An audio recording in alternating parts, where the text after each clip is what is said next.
Hello, everyone. Welcome to Chasing a Murderer Talking News. And before we get started, I'm going to let you guys know that I am going to be making this video on the go. And there is some very important information I want to share on the Eliza Fletcher case. Daily Mails found some interesting information and a few other reporting services. But there's some things that I've put together that I'm not sure if anybody's covered or not. But I do feel as if there was something more going on with this case, and that's probably why I was so drawn to it in the first place.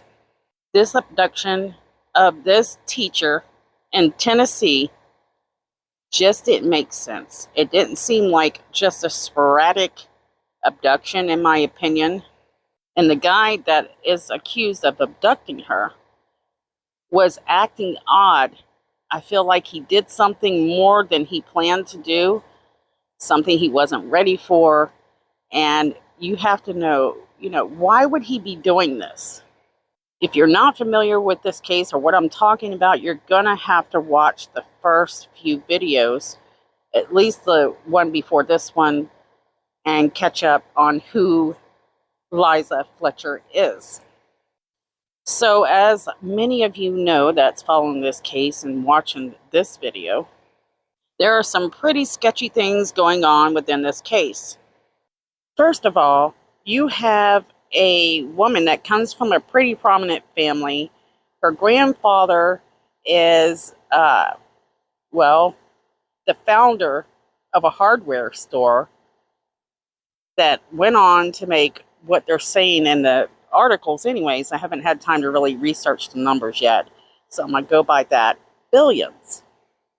And then here you have this woman that comes from such a prestigious family. Her uncle, who works at a law firm, I think it's called Thomas and Lewis. I don't have notes in front of me right now.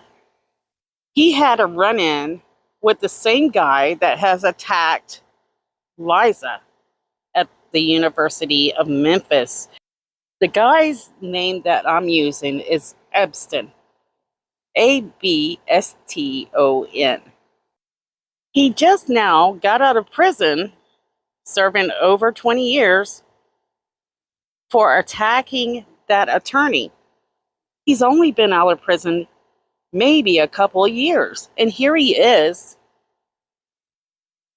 attacking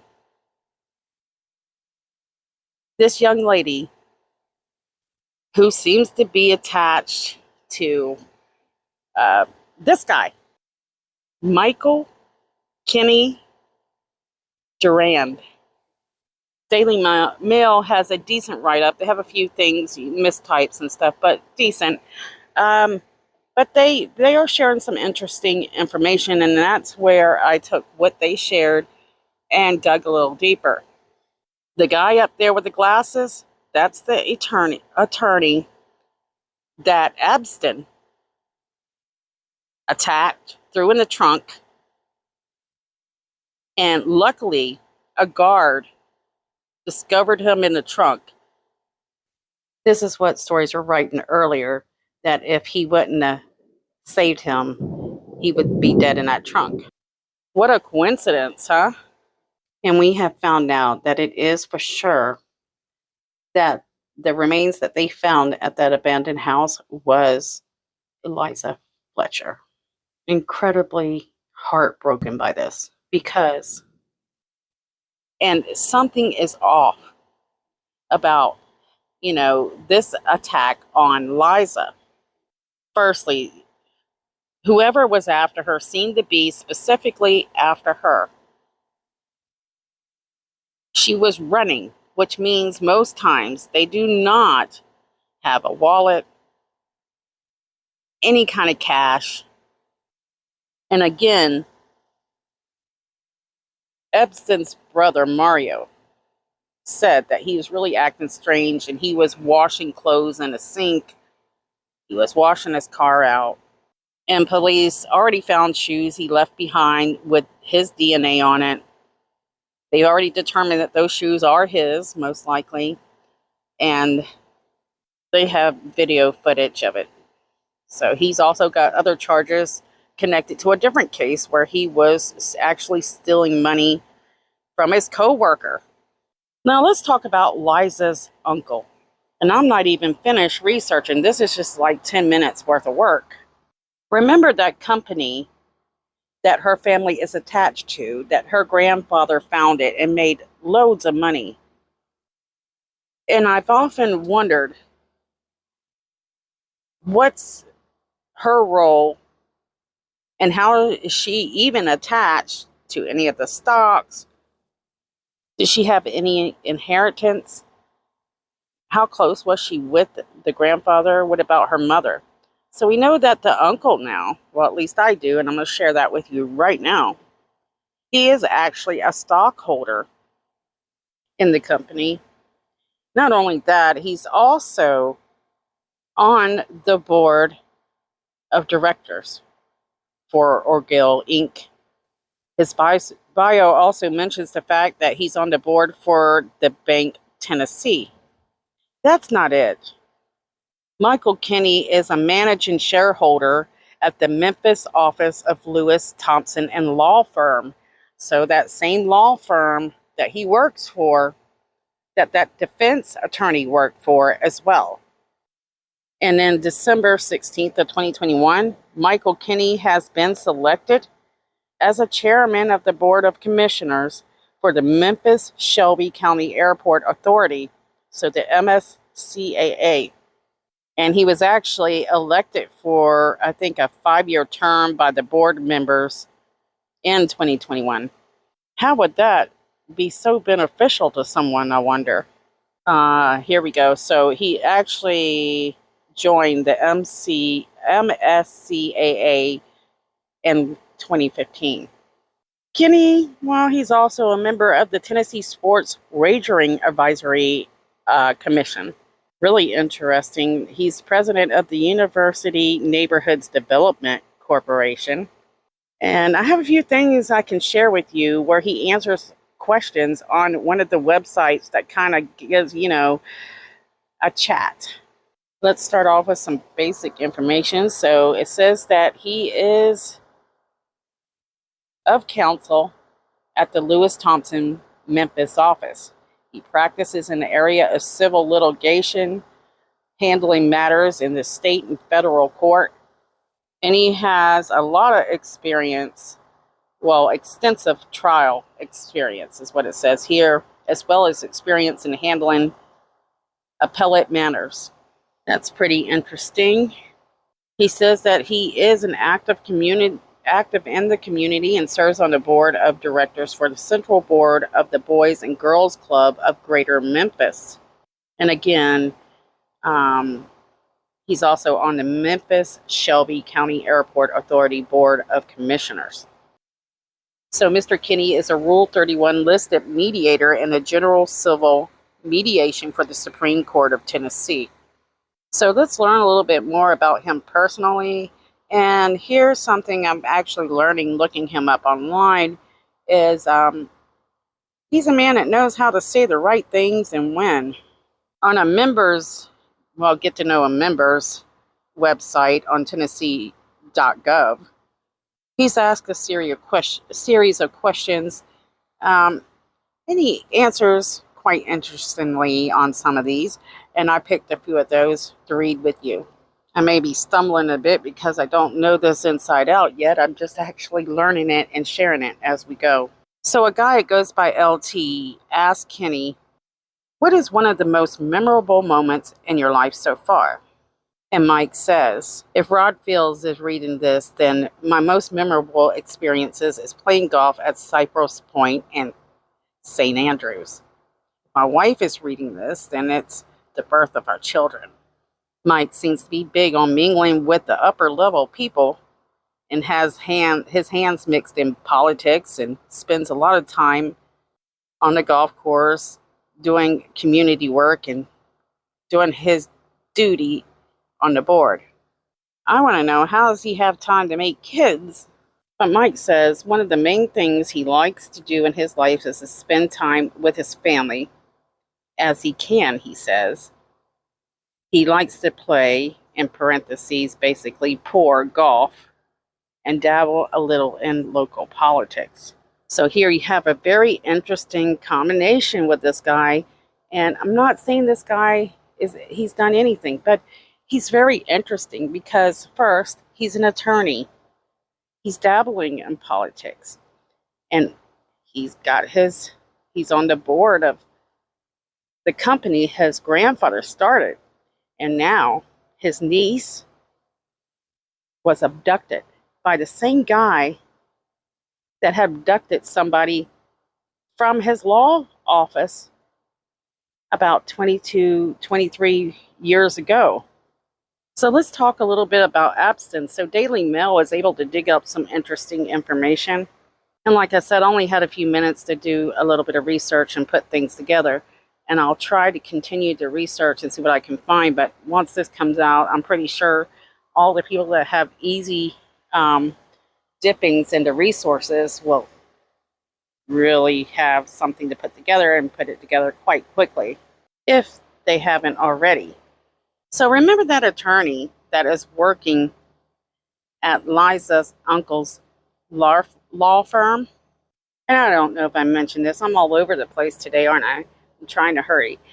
But they did identify the person that they found at this abandoned house as the abducted niece of Michael Kinney. They found her about 7 miles away from the last location that she was pinpointed to be. And there are some pretty gruesome details that I'm not going to share on this video. Epstein appeared in court today, and he was swaying back and forth, and he was looking over at the victim's family. He told the court that he would not be able to post bond, and he couldn't afford a lawyer. Other than that, he was quiet in that courtroom. But I would love to know what he is thinking when he's staring at the family like that. Whatever is going on with him, I hope he comes clean. Listen, this guy isn't innocent. Daily Mail actually discovered, and you might want to double check some of this information, that years ago, over 20 years ago, when Epstein attacked that attorney that worked at the law firm of Eliza, with Eliza's uncle, Mike, he said he was looking into the background of this guy, and at age 12, he was just couldn't believe of the things that he was being charged with as a teenager. Theft, rape, guys. A teenager, a young teenager accused of rape, goes to prison for over 20 years, is out less than 3 years, and here he is attacking an innocent woman with 2 children, allegedly taking the life of this mother. The family have to go on without her. The lack of remorse in this guy's eyes, just insane. Now, they said where they found Liza at this abandoned house, the medical examiner's van was there for 6 hours before they think that they started transporting her back to wherever they took her. I can't imagine what this family is going through right now. So I'm sending my love and my thoughts from our channel here to Eliza Fletcher's family. So guys, let's kind of jump back. Let me give you the name of that attorney. I think I've been in such a hurry I forgot to even mention that defense attorney's name. Attorney Kemper Durand. Now know that Epstein was just 16 when he kidnapped this Memphis-based prosecutor. So I have to also repair that because I think I've been calling him a defense attorney. So he was a prosecutor at the time, and they actually took him at gunpoint, guys. And like Liza, it was done in the early hours of May 25th, 2000. Durand said in court one day that it wasn't for luck he wouldn't still be here. He held the weapon in his face and demanded his car keys, then forced him into his own trunk of his own car. Here's a very interesting thing is he's no longer here either. Not because of this attack, but I haven't had time to even look yet on this. Listen, we're learning a lot about this case, but I have a feeling that there's going to be so much more to learn. This case is incredibly sketchy. So what happened while Kemper was in this trunk? He said for the next several hours, he was trapped in the cold darkness of his car trunk.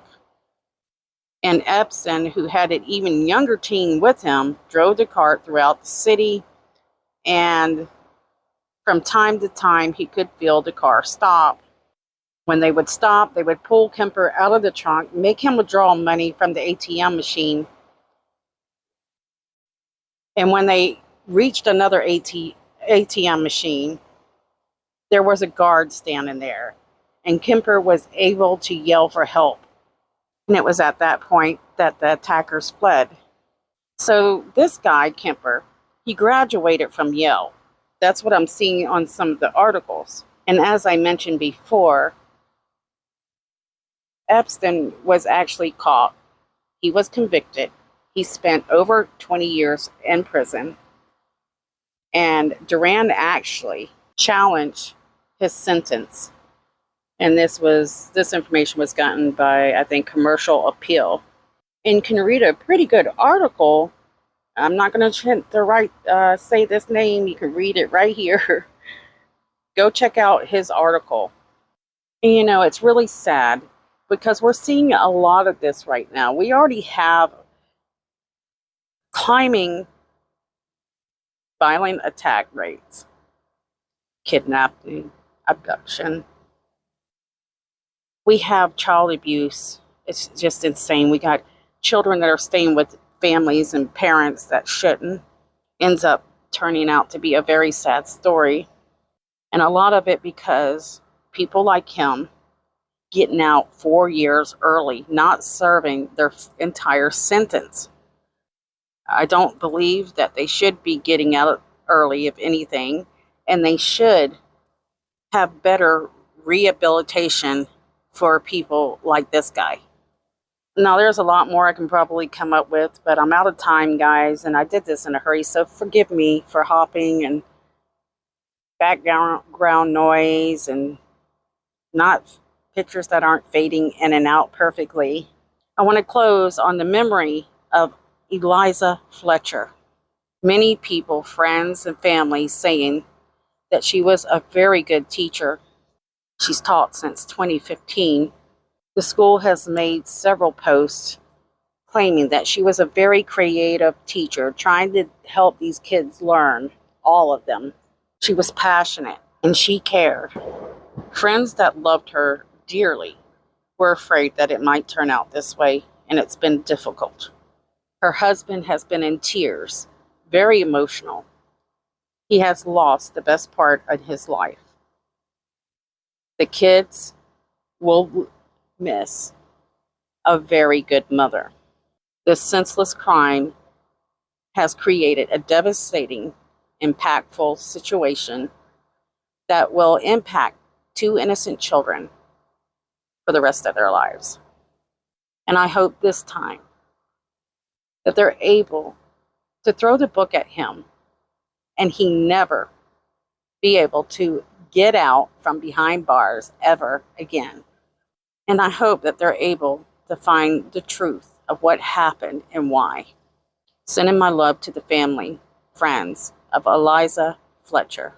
And remember, guys, anybody we talk about that are suspects or persons of interest are innocent until proven guilty in the court of law.